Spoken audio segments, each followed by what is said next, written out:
Welcome, everyone, and thank you for joining us today for a discussion on best strategies for luxury brand protection online. Before we get started, please note that today's webinar recording will be made available on the Vogue Business website following the panel. My name is Hilary Milnes, and I am the Executive Americas Editor at Vogue Business. Joining me today is Paolo Brun, Chief Operating Officer at Pascal Modell, and Alessandra Vercelloni, Sales Director for Southern Europe at Opsec Security. Welcome both, and thanks so much for being here today. Thank you, Hilary. Great to be here. Hi, Hilary. Thank you. Of course. So before we get started with the Q&A, I wanted to offer some context on today's discussion. So the past year has, of course, seen a sales surge online, and with that comes an uptick in counterfeit activity. Opsec research has found that 35% of customers say that they shifted to shopping online during the pandemic. But at the same time, customers are still wary of buying bigger ticket items online, like jewelry and watches specifically. If you look at that category, 87% of people are comfortable buying these items in store, compared to 52% who are comfortable buying them online. 65% of customers also say that price plays a role in their decision to shop online. So coinciding with that, counterfeits are on the rise.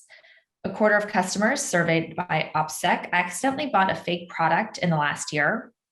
And when it comes to where brand trust is lacking, customers say that social media platforms and online marketplaces are the least trustworthy places to shop. That coincides with the burst of online marketplace growth during the pandemic, and social platforms have also been ramping up their commerce strategies in the past several years. So brands are likely to have some sort of presence in these places, either firsthand or third party.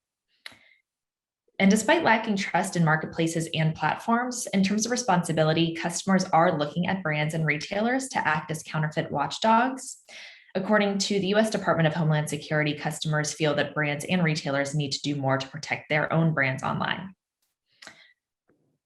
All that's to say, investing in anti-counterfeiting measures doesn't mean that preventing fakes is the only end game. There are other benefits to investing in this type of technology.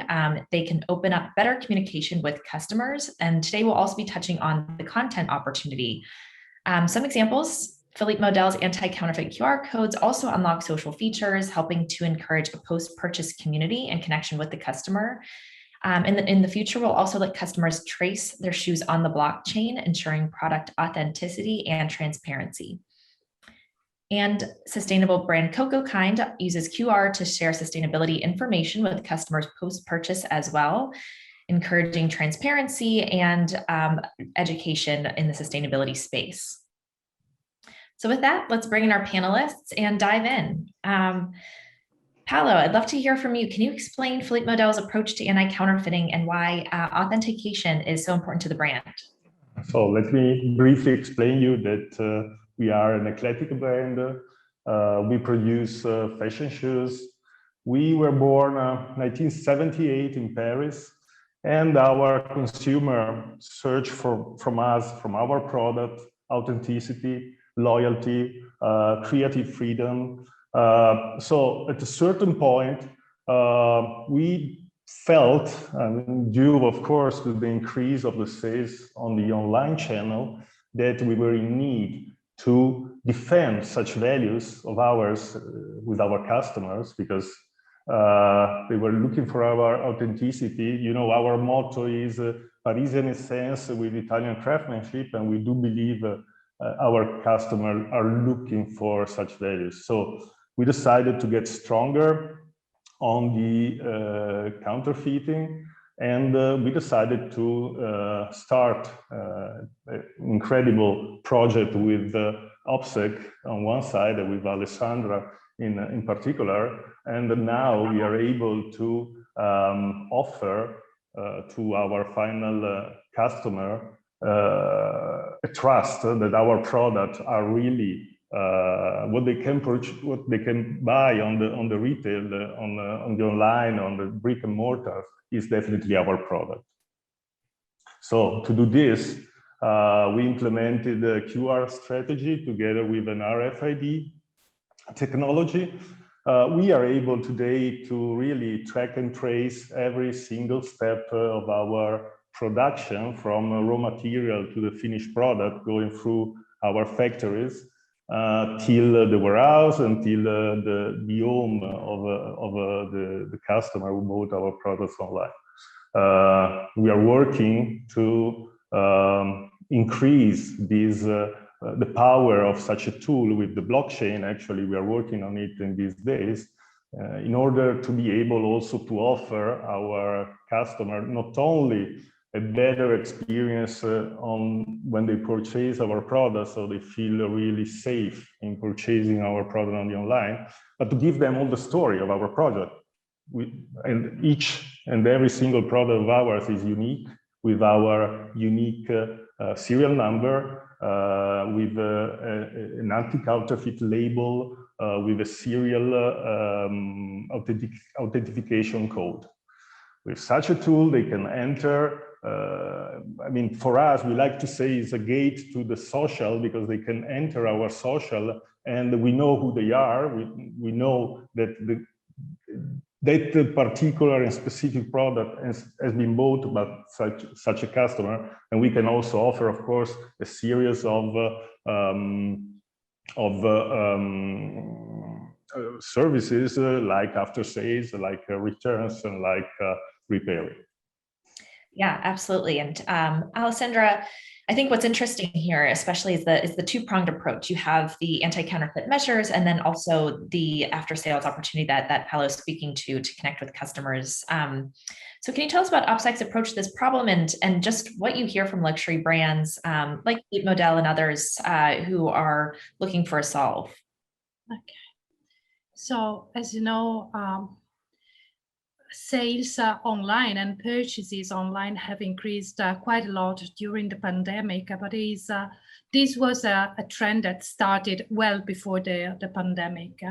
And what we see as Opsec, who has eyes online and offline, because we are not only producers of authentication solutions, but as well watchdogs online, is that this trend is growing. And as it is growing, also the counterfeit challenge is growing. So we see a number of very, very good counterfeits appearing on social media, on marketplaces. And what our brand customers are asking us is how to say, a 360 degrees solution or defense to be produced and engineered around their products. Opsec is a boutique service provider. We create and design solutions very specific to the needs and the demands of our clients and their products. What they ask us is, number one, to embed a multi-level security authentication technology in their products, so that they can use those features to inspect or allow consumers to authenticate goods at different points, to trace those products. So the very same solution needs to enable full traceability through the entire life cycle of the product. And at the very end, allow as well consumer to read that security code and be able to access the consumers, the brand site, where they can authenticate, register, or take part to social events or brand events where they will be invited. So in short terms, what our customers are asking us is really to help them develop a solution that can protect their products and their brand equity through the entire life cycle of their products. Yeah, and can you explain the increase in online purchases coinciding with brand risk? You mentioned, of course, we've seen an uptick, but this was happening before the pandemic. Where are the biggest vulnerabilities for brands online? And you mentioned, 360 across channels. Well, it is a very complex subject, this one. Where is the vulnerability? Is the proliferation of marketplaces, the fact that social medias are now becoming a real global place where people are buying and searching information about products, where they are buying on recommendations, and where there is little policing by social media themselves to prevent the appearance of counterfeiting or illegitimate goods. So it is the vulnerability is evident. The challenge to us and to our clients is to constantly monitor these data online, be able to detect, but as well to be able to remove that content and those selling posts. That is where the challenge is. This is where Opsec is very capable in protecting brands' interest. We have a very long experience with enforcement.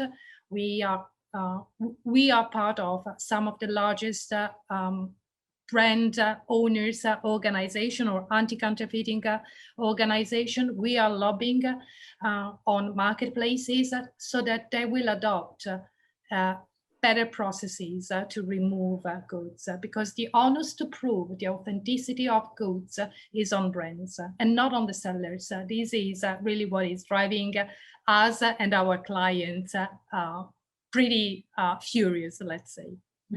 Right, and Paolo, from your perspective on that side of the question, how did you recognize that, you know, as customers would be buying and selling online, this is something that Pascal Modell needed to invest in, and how did you get started? I joined this company 1 year ago, so I already found a path on this road, but the decision to have a bid with the external vendor in order to enforce our strength against the counterfeiting was taken a few months after my arrival. And among all the different companies we were discussing with, I have to say that Alessandra was telling me more or less what was telling you a few minutes ago, and this was definitely one of the points that moved Pascal Modell to follow Opsec in this project in order to be much stronger than we were since 1 year, 2 years ago on the market. Of course, as I mentioned before, we increased a lot our sales during the last year, and we saw so many different marketplaces selling our products. Now, I don't want to enter into details of how many products not authentic we found on the market, but it's as Alessandra just said, is something that you have to manage every day, that we have to monitor every day, and you have to stand for, because again, it's the brand responsibility to be sure that the authenticity of the product is strong on the market, as it's also strong in the head of in the perception of the final customer, because that's the only way to convince, in particular, I would say, in a luxury environment where, money counts, and people has to buy in front of the screen or with a mobile in the end, and there is no any human relation that you might have in the brick and mortar scenario, where you can trust much more in a human being selling you some expensive goods. So that's a key point for us. On the other side, of course, it's also true that trying to be sure about your authenticity allow us to work on the market in a different way, to deal with the marketplace's owner in a different way, in order to, again, go into the direction to be sure that each and every single pair of shoes with our brand is authentic. And as you know, a luxury sneaker brand, that's an interesting intersection to sit at when it comes to this topic, because we have seen the sneaker marketplace industry explode so much over the past several years. How do you kind of weigh the opportunity for a sneaker brand to get in front of new customers on these marketplaces, especially the younger customer, where they want to buy, and then weighing that with the brand risk that comes associated with that? That's a good question. I mean, we spend a lot of time inside the company to discuss about this point, and now to come to the point itself and to give an answer ourselves. So it's not an easy topic to be discussed in a few minutes. Anyhow, I mean, Philippe Modell, as I mentioned before, was born in Paris in 1978. They did not start immediately producing sneakers, but actually the first production of the stylist, they were high heel women shoes. But in fact, Philippe Modell was one of the first brands producing luxury sneaker. I mean, way before Nike and Adidas took over from the archives of the Dunk on one side and the Stan Smith on the other side, and they were able to build such a request on the market, in particularly with the young generation, with the millennials approaching 10 years ago. Philippe Modell was there, and they were producing already shoes for 450, 500 US$, but still sports shoes, leisure shoes. So this was always been the aim of our brand, to attract the people on the marketplace. One way for sure is also, as I mentioned before, to create a gate to the social. So the way we sell our products and we tell our customer, really, this is a unique piece of art that we produce and we put on the market. And it's unique because there's a serial number, there's an authentication code, and you can check it on the internet. And soon you will also be able to check the life of this product, from the raw piece of leather till the very finished product that you are unboxing in that moment. So that's a good way for us to build a good link with the customer on one side, but also to assure them our loyalties and the importance of the quality, of the authenticity in our product. Definitely. And Alessandra, I'm interested to hear in your work, what makes this such a particular topic of interest for luxury brands? And when it comes to brand protection, I imagine that this is a category that needs to invest in this, type of technology in order to protect their brand online. As we've said, it's the responsibility of the brand ultimately to, ensure authenticity. What are some of the unique challenges that luxury brands are facing here? Duplication, lookalikes, very high quality counterfeits, the use or abuse of copyright images that are used by counterfeiters to promote counterfeit goods. So it is, there are many challenges online, and there are many ways brands can be compromised online. So this is why it's so important for brand owners, not only to protect themselves online by leveraging service providers such as Opsec, but as well to protect their physical product, their supply chain and distribution chain, because there are many points through which counterfeits or lookalikes can enter distribution. So it is important as well for luxury brands to start and communicate more with their consumers, as Philippe Modell is doing, that buying authentic means to buy sustainable products, it means to protect workplaces, it means to protect investments that have been made to manufacture in a fully sustainable way. Sustainability is becoming a big topic for many luxury brands, and only genuine, fully genuine products are environmentally friendly. So that would be the thing we are discussing most now with luxury brands. Yeah, and on that, how do you measure success with the brands that you work with? What are some of the things that you look at to see, okay, here's progress from 6 months ago, from the past year? How do you define that? We have very good metrics within our system. on, I'm talking about our online brand protection services. So we create a first snapshot when we start working with brands, where we monitor and we detect how the situation is. So regardless of where, how, and when a certain listing was published first time, we give brand owners full visibility on what is the current status or the status quo. And from there, then we start to measure progress by monitoring the number of listings identified, reviewed, and removed, the number of infringing listings removed. And it's very interesting because you see a decreasing on the number of listings identified and an increasing number of removed listings because we start to become very aggressive.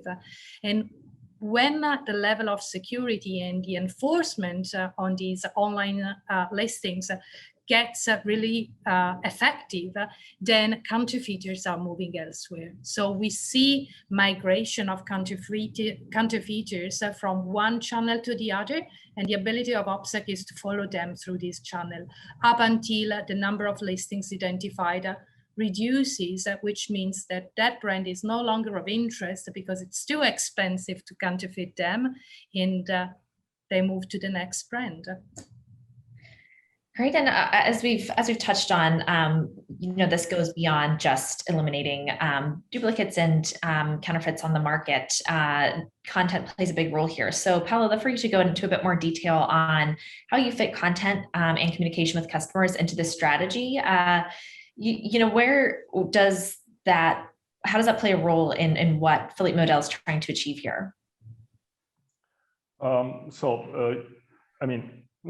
Again, this was and is a point of discussion internal. So we are making up our mind in the best way. And things are moving so quickly in such a world of the e-commerce business. So we need to be always up to date with the all different decisions concerning, particularly with the communication. So the strategy behind is not easy for a luxury brand because we cannot put anchor tags or stickers on the box to communicate what the customer will find. So basically, we are communicated inside the product what is about our anti-counterfeit label, and what are the features that they can unlock by using the QR code, and what is the RFID feature on the other side are explained on our internet site. So we put small information, fundamental information, basic information inside the box together with the product, and then we explain much more in details what is the feature that protect their Philippe Modell shoe, that allows them to be sure that the Philippe Modell shoe is authentic to the internet site. So actually, as I mentioned before, today we are really keen in trying to finish the project relevant to the blockchain.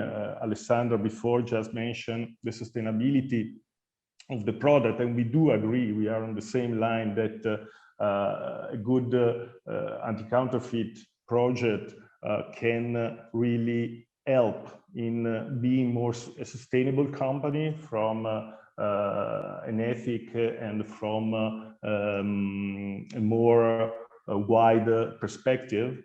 But we do believe also in sustainability, therefore we are running already different project on the product, and the blockchain will help us to certify each and every different approach that we are aiming on the sustainable production of our shoes. This means that we will put on the blockchain all the information relevant to each product with relevance to the sustainability of the material we use, to the auditing that we did in the factory we use, to the CO2 that we use to produce one pair of shoes, but also to ship one pair of shoes from our headquarters, from our warehouse to the final product. So we are looking to use such a tool also to give one more feature to our consumer, that is sustainability of product. So sustainability of product is also being able to trace and to declare what's being used and what is put on the market by a certain brand, and that's what we are going to do with our project on the anti-counterfeit and on the blockchain. Right. And you can see how that level of visibility is really valuable on the brand side. But how does that approach enhance the experience for the customer? And how does that align with what you're seeing that your customers want from the brand? I think that, what's really interesting here is that, prior to this type of technology, brands would sell to a customer and then, that connection and that communication would be shut off. So how are you taking advantage of this ability to keep in touch with customers post-purchase? Okay. Yes. Okay. We believe that our customers are purchasing our product because of our reputation for the style and for the quality. Therefore, when they access our site, they will access our site through the QR code on the shoe. We want to be sure that first they perceive this important point for us. So first, we want to be sure that they perceive that they bought a quality product. So we explain their feature, and of course we cannot do too many social activities to link the consumer, but the way we want to link the consumer is with the information, is with the consciousness that we can give them about the quality, the authenticity, the reputation of our brand. So that's the way we want to engage our customer through the social, through the access, and through this channel of communication that we are building together. Great. And Alessandro, from your side, how interested are brands in exploring this type of opportunity? And do you see that there's a level of education that has to play a role in, kind of guiding the brands in terms of what's possible, but then also on the customer side? Because I think that there is a level of interest, but customer behavior is still kind of catching up to the idea that this is a possibility. So it is interesting. It is an interesting question. So yes, there is a lot of education to be made with brand owners and with end consumers. Brand owners to help them understand the full potential of using QR codes to communicate and share content and share experiences with their brand loyal clients. With consumer, with the general public, we need to explain them that little black and white thing is meant to speak directly with the brand and to be offered a customized experience. Now, depending how complex the project is, Opsec can offer solutions where when you're reading that QR code, you actually see a real picture of what you have in your hands. And this then gives the brand the opportunity to say to the consumer, hey, nice you bought this product. You know that you could match this other product as well. Or do you know you can register the warranty of this product? And as a final note, invite them to leave their contact details if they want, so to be part or become part of the family of that specific brand. We have other examples with other brands where instead they are sharing content. So number one, they give a confirmation that what they've bought, what the consumer has bought is genuine, and then they start sharing some visuals, they are extending the experience consumers would have in a real shop. So this is the new frontier, how to mimic the experience we are all having when we are entering a shop on the street, when we are buying online. So that will be the challenge in the future. But everything is possible, and technology evolves. And I'm confident. I'm confident that more brands will start to adopt QR codes and security technology to authenticate products in the interest of their public. Yeah, and how valuable do you see that being for luxury brands, especially going forward as we're seeing, the proliferation of marketplaces, we're seeing social platforms invest more in commerce, and online is becoming a more prominent channel for these brands, even especially on both sides, the brand protection side, and then also that post-purchase communication side. Mm-hmm. It is important, number one, because if the authentication features, or let's say the authentication code is communicated to consumers, those consumers that haven't bought on the brand site can still verify that code. And if that code doesn't talk to them, they have all rights to return that code where they bought it. So number one is to offer consumers an opportunity to buy not only from the brand online store, but as well on other marketplaces. It is as it happens in the real world. But when they receive that parcel at home, they have all means to read using their mobile phone that code. And if that code doesn't talk to them, doesn't show any content, doesn't show any authentication, then they can return those codes back. So to me, we shouldn't see authentication features only as features to be used before products are sold, and not only applicable to goods that are sold in real shop, but as well as a feature to protect online purchases. So again, communication. Brand owners need to increase a little bit their efforts in communicating what they are doing to protect their public. Great, and Paula, I know you spoke a bit about how this relates to Philippe Modell's sustainability strategy. Do you see that being kind of the next priority for the brand as you're investing more in online brand protection and communication around details and authenticity? What do you see coming next here? Where are you looking? I mean, Alessandro just gave us a perfect scenario of what's going on, and definitely this is the way, and this is the path that we will be following in the next year. So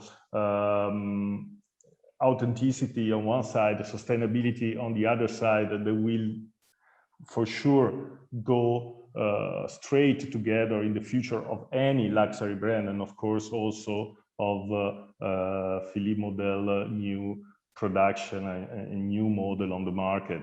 I mean, the way, the power that these two tools can give to the brand in particular, but in general to the economy, to everything that is around our world, is of course something very important. Everybody wants to be a part of.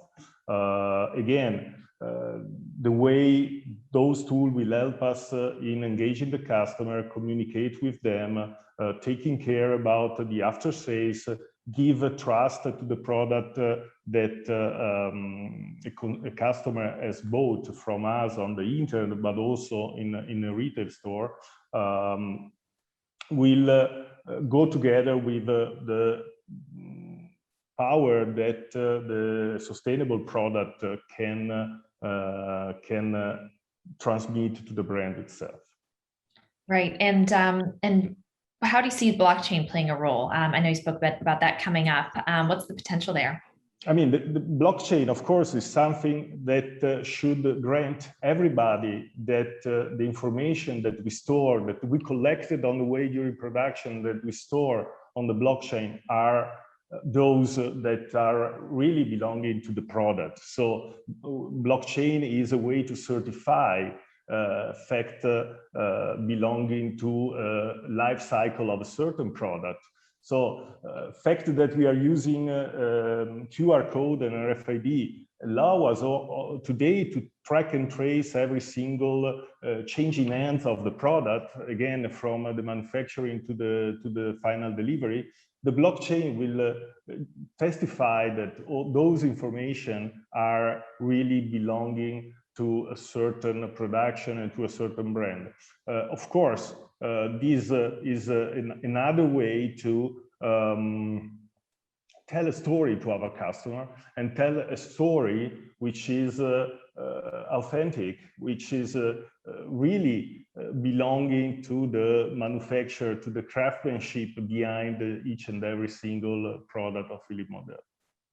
Absolutely, and that's a huge asset. We're almost out of time, but Alessandra, I'm interested in your perspective on the responsibility and where it lies here. I know we established that it is a big part on the brand side, but do you see that changing at all in the next few years, whether by government policy and reform on that end, or marketplaces taking on more responsibility, or do you think that this will continue to be something that brands will have first and foremost control over? Well, the hope is that governments, the European community will start really understand that what happens online should happen, or business held online should really follow the same rules we are all following in the real world. So there are big debates, especially in Europe, about how the European community can protect brand owners and consumers from the overload of counterfeit goods. So I'm confident we will soon see new regulation come to fruition for both brand owners, service providers like us, and the general public. The same is happening in the United States. There is a blacklist published every year on marketplaces. There are measures and laws that are approved and will come soon into force about protecting consumers buying online. So yes, the onus is on brand owners to protect their goods, but the ecosystem is not made by brand owners only. It's made by governments, it's made by associations who really need to work together to persuade marketplaces that they have to behave and be in business following the same rules other businesses operating in the real world are following. Right. Well, it will definitely be one to watch. And we're out of time for the panel discussion. Thank you both for the great conversation. Before we wrap, here are the key takeaways. So brands need a 360-degree view of their supply chain and matching tools to grasp the full scope of counterfeiting. These tools have to work across platforms and channels to be effective. And with more people shopping online and more brands looking to online platforms for growth, this will only become more relevant. As we've mentioned, as Alessandra mentioned, this isn't something that was born during the pandemic, but it really brought to light issues and vulnerabilities in the supply chain and the importance and the growth going forward of online marketplaces and social platforms. Second, customers look to retailers and brands to be their watchdogs. As we've just said, right now the onus is still on brands and retailers to protect their customer relationships and the trust that they have from customers on the market to prevent counterfeits. And communication and transparency around their approaches can really help here. Going forward, this might change, government might step in, but it's still something that brands need to be thinking about and working on a daily basis in order to ensure that they are not at risk. And finally, there are more use cases to brand security tools than straightforward anti-counterfeiting.